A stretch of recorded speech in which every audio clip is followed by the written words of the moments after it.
Rekomendasi film horor Indonesia dengan konsep unik. Industri film Indonesia dibanjiri oleh berbagai film horor. Namun, ada beberapa film horor yang menghadirkan konsep unik. Mungkin merasa bosan dengan film horor yang memiliki formula cerita atau hal teknis yang mirip. Akan tetapi, ada beberapa film horor Indonesia yang menghadirkan konsep unik. Dan inilah dia daftarnya.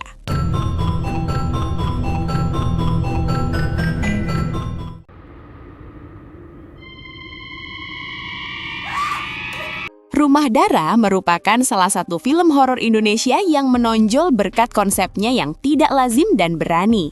Disutradarai oleh Kimo Stambul dan Timo Cahyanto, film ini dikenal sebagai pelopor genre slasher dan splatter di Indonesia, dengan pendekatan horor yang jauh lebih brutal dibandingkan kebanyakan film lokal pada masanya. Alih-alih mengandalkan teror supranatural, Rumah Dara menghadirkan kekerasan eksplisit dan kengerian yang bersumber dari sisi tergelap manusia. Keunikan utama film ini terletak pada sosok antagonisnya, Dara, seorang perempuan misterius dengan penampilan awet muda. Di balik sikapnya yang tenang dan sopan, Dara adalah pemimpin keluarga kanibal yang kejam dan tanpa ampun. Keluarga ini menyimpan rahasia mengerikan dan masing-masing anggotanya memiliki cara tersendiri yang sadis dalam menyiksa serta membunuh korban, menciptakan ketegangan yang terus meningkat sepanjang film. Berbeda dengan horor Indonesia pada umumnya, yang didominasi cerita hantu dan kutukan, Rumah Dara sepenuhnya menitikberatkan pada ancaman fisik dan psikologi karakter manusia. Keberanian film ini dalam menampilkan unsur gore secara ekstrim menjadikannya terasa segar sekaligus mengejutkan. Hingga kini, film horor Indonesia dengan pendekatan serupa masih tergolong langka, menjadikan Rumah Dara sebagai tolok ukur dan referensi penting bagi horor gore di industri film.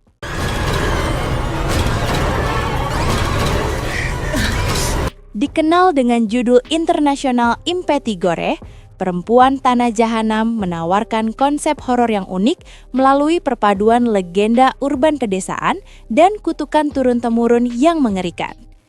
Film ini mengikuti perjalanan Maya, seorang perempuan yang kembali ke desa asal keluarganya dengan harapan menemukan warisan. Tanpa disadarinya, kehadiran Maya justru telah lama dinantikan oleh warga desa sebagai kunci untuk mengakhiri kutukan kelam yang berkaitan dengan kulit bayi. Keistimewaan film ini terletak pada pemanfaatan unsur pewayangan, mitos lokal, serta simbol kulit manusia yang memberi nuansa horor tradisional terasa segar, sekaligus menjijikan.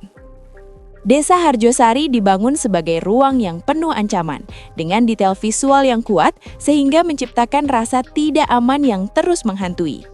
Setiap penduduk desa digambarkan seolah menjadi predator, menghadirkan ketegangan konstan sepanjang cerita. Alih-alih mengandalkan formula horor religi yang umum ditemui di film Indonesia, Perempuan Tanah Jahanam memilih mengeksplorasi dosa masa lalu, keserakahan, dan konsekuensi moral yang diwariskan lintas generasi.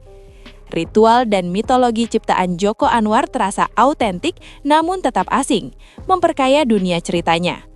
Didukung sinematografi yang indah tetapi suram, film ini tidak hanya menghadirkan teror fisik, melainkan juga tragedi keluarga dan beban sejarah, menjadikannya salah satu horor folk paling kuat dari Asia Tenggara.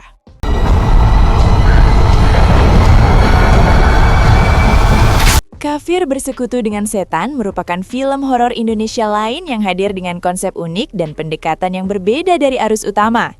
Disutradarai oleh Azhar Kinui Lubis, film ini perlu dibedakan dari versi Kafir tahun 2002 produksi Starvision karena menawarkan fokus cerita serta gaya penceritaan yang sama sekali baru.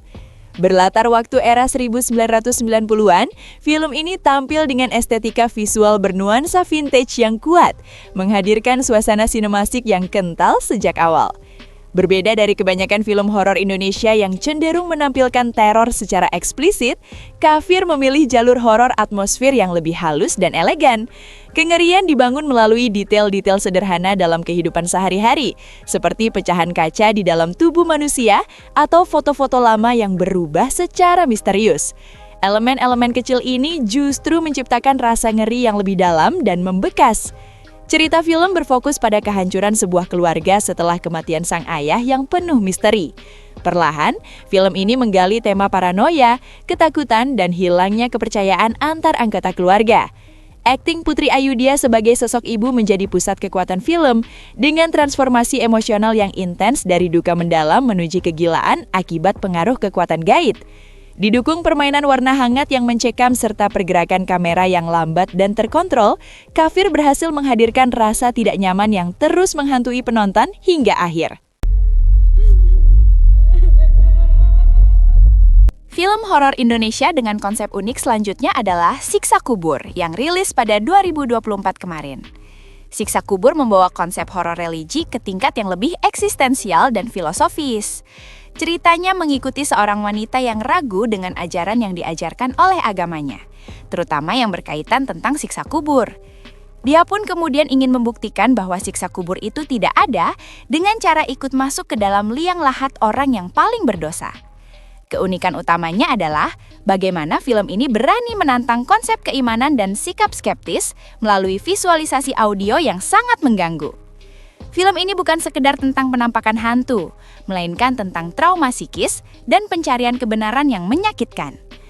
Penggambaran ruang di dalam kubur dilakukan dengan sangat kreatif, menggunakan simbolisme dan desain suara yang membuat penonton merasa sesak.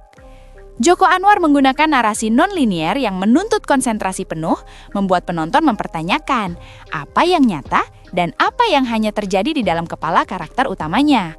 Keunikan lain terletak pada pesannya yang provokatif tentang bagaimana manusia memperlakukan agama dan ketakutan akan kematian.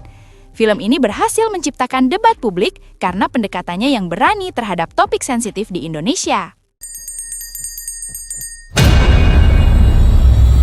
Pengabdi Setan versi remake tahun 2017 adalah titik balik fundamental dalam sejarah horor modern Indonesia.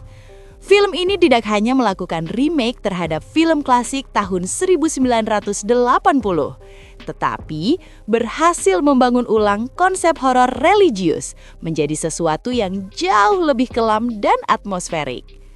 Keunikan utamanya terletak pada pergeseran fokus cerita dari sekedar teror hantu menjadi drama keluarga yang retak akibat sebuah rahasia besar mengenai perjanjian gelap dengan kekuatan kuno yang tidak terlihat.